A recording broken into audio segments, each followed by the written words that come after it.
The grand hall of the Vathari Empire rose like a mountain of metal and light. Its luminous veins pulsed gently across the walls, while 1,000 alien eyes watched in silence. The morning council had been expected to proceed with calm grace, but the moment the Queen entered, the atmosphere changed. Her presence pressed on the hearts of every one of her subjects. Even the guards, encased in silver armor, stood a fraction straighter. They knew something had gone wrong. Queen Larani stepped onto the central dais, her tall form draped in a cloak of shimmering threads. She was known for composure that never wavered. Yet today, her mandible plates were tense, and her breath carried the sharp rhythm of rising anger. The hall braced for a storm. In her clawed hands, she raised a crystal cylinder that hummed with immense power. The Vathari recognized the device at once. It was the core guidance relay, the central brain of their interstellar navigation systems. A relic older than their empire itself. It had been failing for decades. Their greatest engineers had tried to repair it, but the core always rejected them. Its inner matrices refused to respond to Vathari hands. It remained ancient, temperamental, and necessary. This morning, the Queen had requested it for an inspection and found the unimaginable. The core had awakened. It now shone with full power. Someone had repaired it. The Queen's voice rolled through the hall with thunderous resonance. She demanded a single truth. Someone had touched the Forbidden's ancient machine. Someone had altered a relic meant only for the highest of Vathari. Someone had broken the oldest rule of their empire. Who fixed this? She roared as her voice trembled through metal beams. Who dared to touch the core? The hall was silenced to the point where even breathing felt dangerous. Rows of officials lowered their heads. Engineers stared at their own hands as if denying any skill they ever possessed. No one spoke. No one dared, except one human. He stood near the back as a minor technician assigned to the Vathari fleet. His name was Nail, a simple name for a simple worker in the eyes of the Empire. He had arrived only a month prior through an exchange program meant to study human problem-solving. Humans were known for unusual intuition. They made leaps that other species found strange and sometimes useful. But they were never meant to access relics like the core. Still, Nail had seen the device flicker in distress during the night cycle. He had followed an instinct stronger than his fear. He had opened the ancient shell and studied the fractured architecture. The damage was simple in one portion and nearly fatal in the other. But he had found the fault lines. He had realigned the power conduits. He had recalibrated the sub-harmonic lattice. It had taken hours and blood from a cut he barely noticed. When the core had pulsed alive, he had stumbled back in fear. He knew it was Forbidden's. He also knew it had needed him. Now the Queen stood before thousands demanding an answer that would reshape the Empire. Nail stepped forward. A single motion, quiet yet echoing through the hall, louder than any words. Vathari gasped. How could a human dare to present himself? Even the guards, trained to show no surprise, exchanged glances. He kept his head low, but his voice clear. I did. The hall shook with disbelief.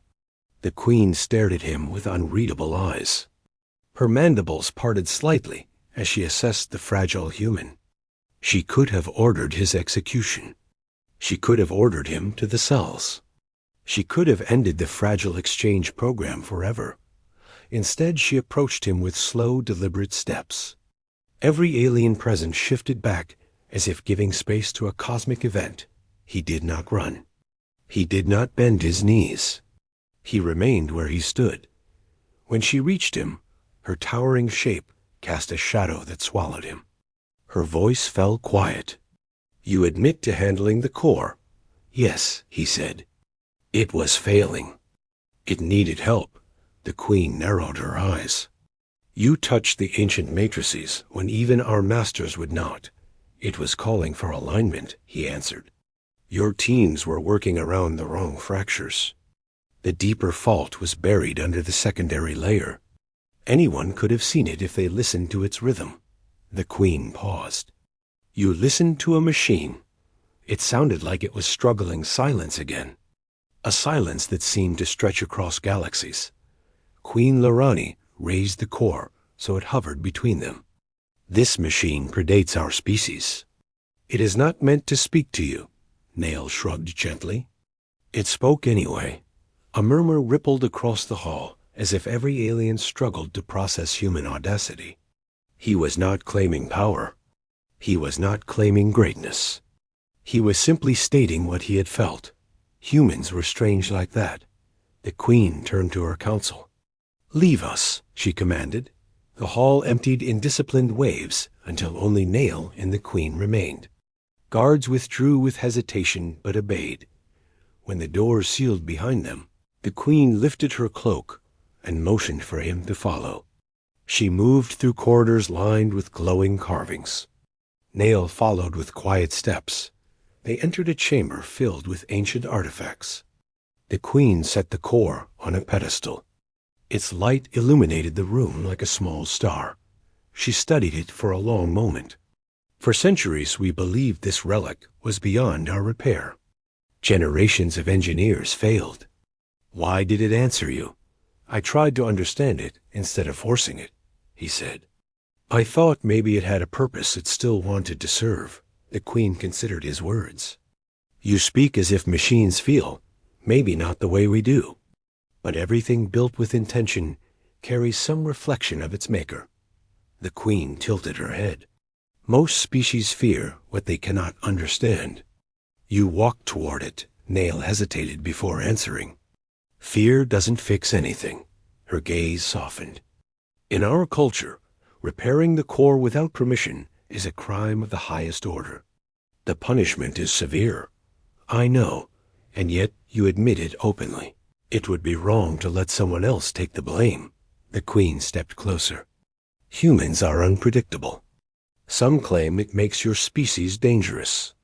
Others say it makes you valuable. You stand here proving both.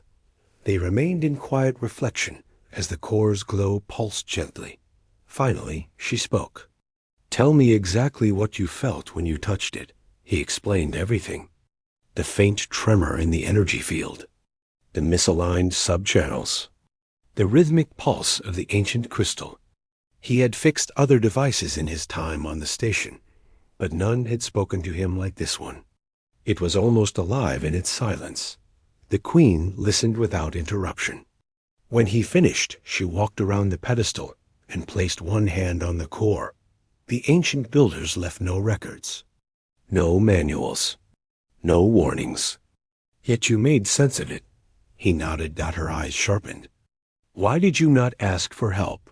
I thought I had enough time to fix it before anyone noticed. Why risk so much for a machine not your own? It was suffering.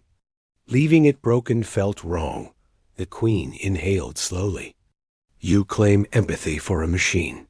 I claim responsibility for something flickering in the dark. She gave the faintest sign of amusement. Your species grows stranger with each observation. Then her tone shifted. You understand the consequences of your act. Yes, she lifted her chin. Then understand this. If you had failed, the core could have collapsed and taken half the station with it. You risked catastrophe without permission. I know. I did not think it would collapse. Its structure wanted to stabilize. Machines do not want things. Maybe not. But the patterns inside it felt. Hopeful. The Queen stared as if hearing something impossible. Hopeful. I know it sounds strange. It sounds human. Their eyes met. For a long time, neither spoke. At last, she said, Nail, describe your people to me. Not what our scholars write. Not what treaties summarize. Describe them from your view. He thought for a moment. Humans try. Even when it makes no sense. Even when the odds are terrible. Even when everyone says to stop. We try because something inside us says maybe it will work out. Maybe things can get better. And if they don't, at least we tried. The queen breathed deeply. That is why the core woke for you. He blinked. You think so. It has been dormant for centuries. But the builders who crafted it were rumored to value stubborn hope above all else. They believed in persistence, in effort. Perhaps it recognized something in you? He smiled slightly. Maybe machines really do feel something then. She gave a rare, quiet laugh. Perhaps they do for your kind. The queen circled him slowly, as if studying a rare species. The council will demand a punishment. They expect me to deliver it. They expect a display that reinforces order. But I have no desire to punish someone who succeeded where our finest failed. He waited for her decision with steady breath. She placed one hand on his shoulder. You are not guilty. You are honored. He blinked in shock. Honored? Yes. From this moment you will serve as the primary technician of the core. Only you may touch it. Only you may oversee its stability. This will disrupt our traditions. It will anger many, but it will strengthen our future. Nail bowed his head. Thank you. You earned it with courage beyond logic. She guided him back to the hall. When the doors opened and the council returned, the queen raised her voice once again. The one who fixed the core stands before you. A human, gasps echoed. And I name him protector of the ancient machines. Shock spread across the room. But no one dared challenge the queen's decree. Nail stood at her side, not with pride, but with responsibility. The queen lifted the core high. Its brilliance filled the hall. Let this be a lesson. Fear does not fix relics. Tradition does not restore the future. Courage and understanding do. The hall erupted not in anger, but in awe.